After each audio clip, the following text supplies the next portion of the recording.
Saudara-saudari terkasih, apakah saudara sudah memulai hari ini dengan penuh sukacita dan punya niat untuk berbuat baik meskipun kecil? Semoga Tuhan memberkati niat baik saudara. Ada sebuah nasihat yang sangat indah di dalam surat Rasul Paulus yang bisa membantu kita untuk menghayati hidup dengan lebih penuh syukur, tetapi juga lebih penuh dengan sukacita. Nasihatnya adalah, persembahkanlah dirimu sebagai orang-orang yang sudah diselamatkan, sudah ditebus. Dan itulah diri kita. Kita adalah orang-orang yang sudah lunas dibayar oleh Tuhan. Ini yang perlu kita hayati dan kita persembahkan kepada Tuhan. Ketika kita pergi ke suatu tempat untuk menggadekan sesuatu, dan ketika barang yang kita serahkan, kita gadekan, kemudian kita menerima uang gade, maka barang itu untuk sementara menjadi pemilik yang meminjamkan uang gade itu.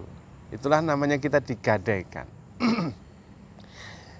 Dan kemudian Tuhan datang dan menebusnya, membayarnya. Lalu kemudian barang itu dikembalikan. Maka barang itu kemudian menjadi milik orang yang menebus. Itulah yang terjadi dengan Tuhan Yesus. Yesus sudah membayar lunas hutang-hutang dosa kita. Maka kemudian kita menjadi milik Kristus. Nah, kita karena peristiwa penebusan itu diminta mempresentasikan diri, menghayati diri, dan kemudian mempersembahkan diri kita sebagai orang-orang yang sudah ditebus itu. Kita sebetulnya menjadi milik dosa karena kita melakukan dosa, dan akibat dosa itu adalah kematian. Tetapi kemudian kita ditebus dan hidup kembali. Mungkin ketika kita sudah melakukan kejahatan, perumpamaannya, lalu divonis hukuman mati di penjara. Disitulah sebetulnya kita.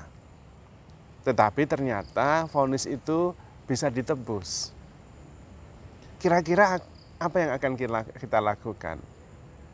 Apakah kita terus akan melakukan dosa? Sesudah ditebus dari dosa, sudah mengalami betapa akibat dosa itu maut, hukuman mati, dan sesudah ditebus, akankah kita terus melakukan dosa?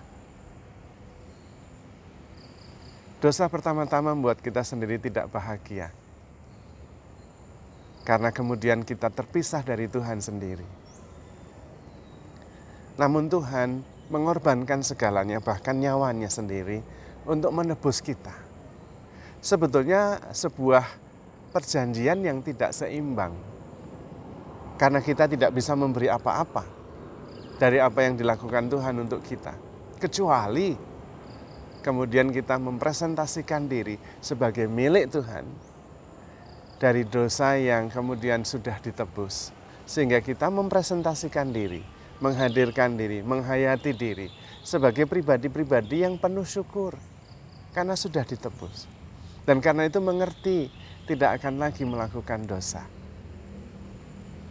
Itulah ungkapan yang sangat indah dari Rasul Paulus yang bisa membantu kita untuk kemudian menghayati hidup dengan penuh syukur dan kemudian hidup dalam cahaya Tuhan.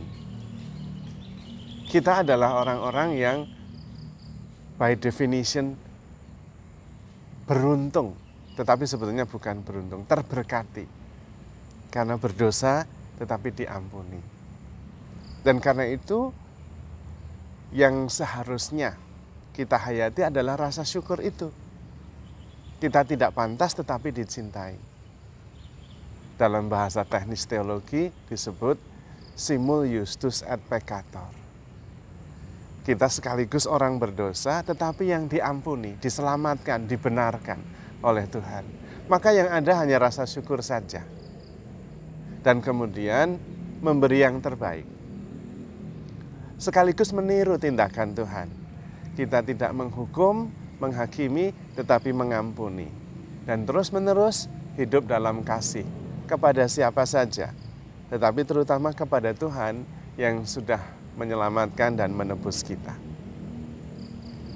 Maka saudara-saudari terkasih, kita perlu menyadari hal ini, supaya muncul kerendahan hati di dalam diri kita, dan kemudian rasa syukur yang mendalam, karena kasih Tuhan yang tanpa batas itu.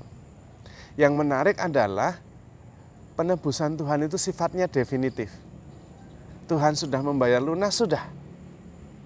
Kita tidak bisa lagi menjadi bagian dari dosa dan kejahatan dan kematian. Kita beralih dari kematian kepada kehidupan. Dan itu Tuhan yang mengerjakan. Ini yang menarik.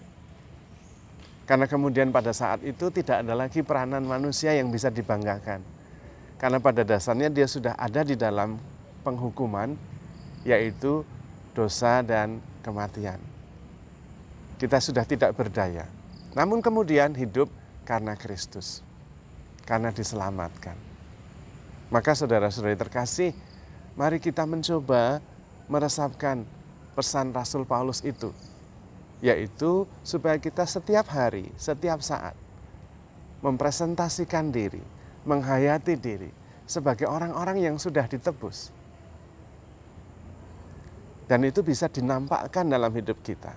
Atau itu menjadi alasan dasar dari semua tingkah laku, kata-kata, dan perbuatan kita. Bahwa saya sudah ditebus. Saya adalah orang-orang berdosa yang sudah diselamatkan.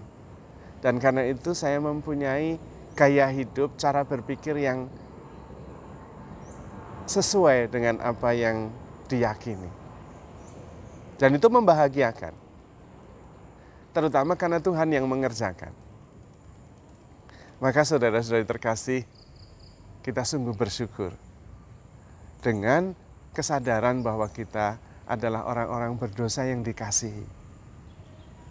Dan seharusnya membuat kita menjadi semakin rendah hati dan penuh rasa syukur. Keselamatan pertama-tama berasal dari Tuhan. Bukan kita yang menyelamatkan diri, tetapi Tuhan yang menyelamatkan kita. Karena keselamatan itu artinya kita bersatu dengan Tuhan.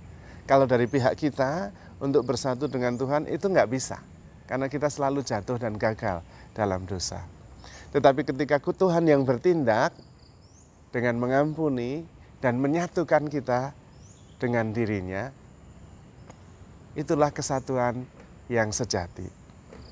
Dan itulah shalom, itulah keselamatan yang mengalir dari Tuhan, bukan dari jasa kita. Kita hanya bisa bersyukur dan kemudian melakukan kebaikan sebagai ungkapan syukur kita. Maka mari kita mengungkapkan diri sebagai orang-orang yang bersyukur karena sudah diselamatkan. Karena memang Tuhan sangat mengasihi kita. Maka handle yourself with care because you are loved. Tuhan memberkati.